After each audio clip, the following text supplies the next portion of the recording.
Hi there, if you're a freelance designer struggling to find quality clients and raise your prices, or you're just starting your freelance career, this episode of Learn and Sell Branding, it's a perfect fit. First of all, you shouldn't be looking for clients, instead, clients should be looking for you. You just need to show up where it matters. I'll share with you our 5-step strategy. It's the same process that we've been using in our branding studio for over 10 years, and the same process that helped our students elevate their freelancing business. We created a free course that walks you through everything in this episode. You have the link in the description.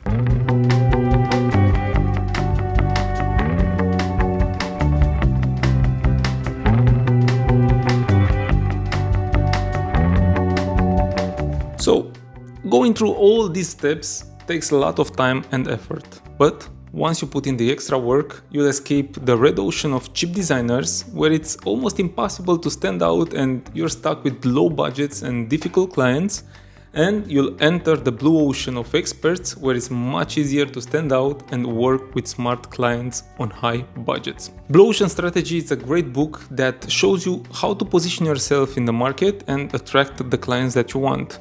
Here's a quote that changed the way we approach the creative business. Value innovate and let the competition worry about you. Industry structure is not given and it can be shaped. While every agency and freelancer was selling design, we stopped. We began selling strategy as a service with design as the outcome. That meant no more fighting with the design studios. And we made this shift back when most people had no idea what brand strategy was. We focus exclusively on branding in our studio. I'll give you a short introduction on how we price our services and how you can price your projects more effectively. There is a $5.2 billion global market for branding services. This is a huge market and it's a growing industry, so there is room for everyone. If you provide a valuable service and you know how to attract the right clients, you can easily create a profitable business as a freelancer. Now, many designers think that branding is such an exclusive service that only big agencies can do it. But that's not true. Big agencies only work with big clients and can't afford to charge as low as $10,000 for a branding project. They have a lot of expenses, salaries, maintenance, rent, and more like this. You might not believe it, but you can charge $10,000 for a branding project as a freelancer. Well, yeah, not as a beginner, but you can get there. And the trick is, there's simply no trick, just smart, consistent work to build a profitable career while doing what you love. For most designers, 10K is a mental barrier. They don't know how to value their skills and fear asking that much. For many entrepreneurs, it's also a mental barrier. They're willing to spend it, but they don't trust freelancers. So this number sits right in the middle of a big gap. A gap between cheap designers, cheap freelancers, and by cheap I don't mean unworthy, but those who undersell themselves, charging as low as $250 for a logo, and big agencies that can charge $100K or sometimes even more for a branding project. There are clients who can't afford to work with these big agencies.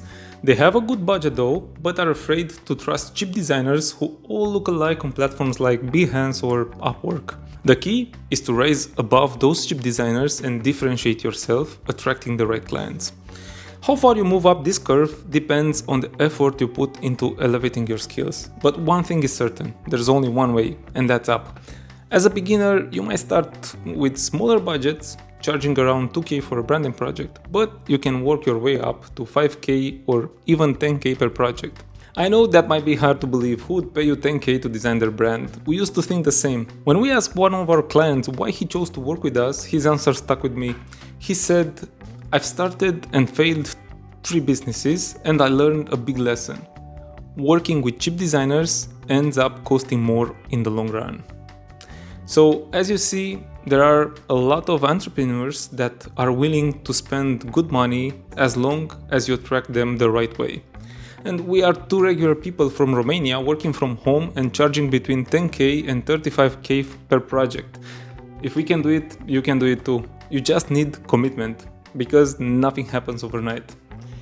So, how do you find clients who value your work and are willing to pay for it? Here is our 5-step process. The first one is choosing your niche.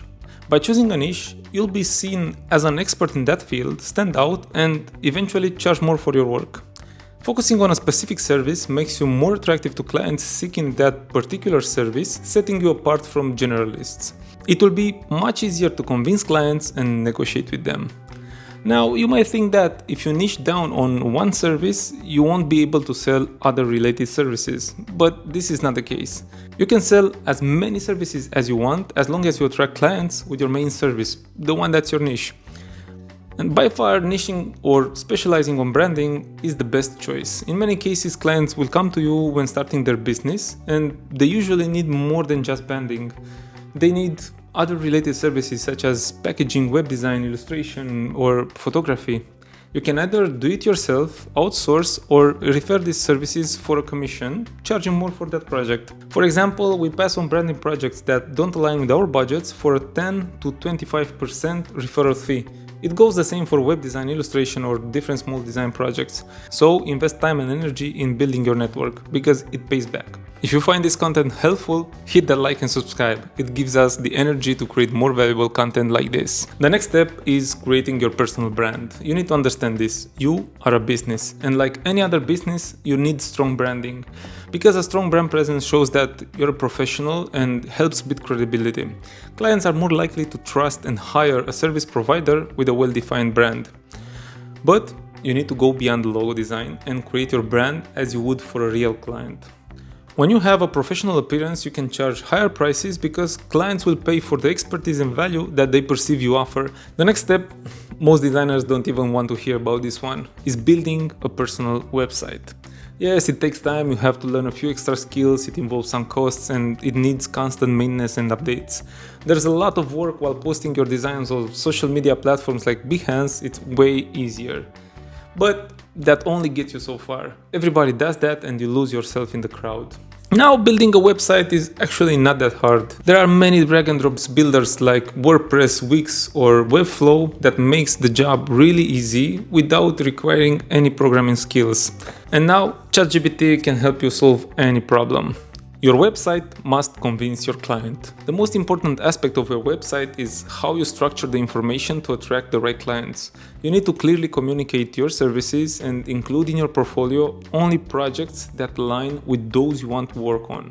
We artists are so proud of our designs and we want to show everything, but you need to filter your portfolio and stick only to your most relevant projects. I made a full episode on how to create a portfolio to attract the right clients. After your website is ready, you must get visible. And you have so many tools to do that. The most important one is search engine optimization, SEO for short. The primary goal of SEO is to increase organic, non-paid traffic to your website by making it more appealing to search engines like Google. We have a steady flow of clients because we're maintaining a top ranking on Google search and many of our clients come from here, so this is highly important. There are also business-to-business platforms, and many B2B platforms can be valuable resources for extending your reach and acquiring clients on a global scale. By far, the best B2B platform is Clutch.co. It's a platform that collects reviews from your clients and ranks service providers based on their review scores. Another one is social media. Begin by separating your personal profile from your business profile. Display your work and offer valuable insights about your services on various platforms such as LinkedIn, Instagram, and Facebook. Here, consistency is the key.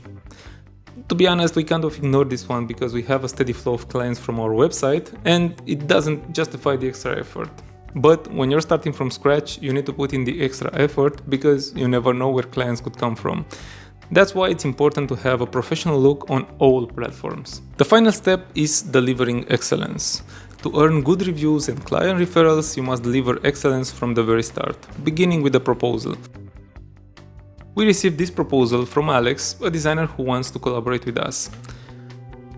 Now, what do you think is wrong with his proposal? First of all, he has no profile picture, and that's a big red flag, because if he lacks attention to detail when it comes to his presentation, how can I expect him to pay attention when working with us? He doesn't provide a contact number and no link to his portfolio. I personally would never trust this person. Sorry Alex, but it's the truth, and truth is the fastest way to move forward.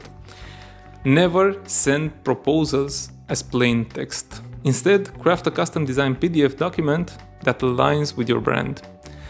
Your proposal should include an introduction about yourself, the services that you offer, the budget of the project, the structure of the project, deadlines, and your creative process. At the end, also include a similar project from your portfolio that proves your expertise. This makes a big difference between losing and winning clients. When you start a new project, consistently deliver high-quality work that aligns with your client's objectives. Pay attention to details and go the extra mile to make your client happy and your work stand out.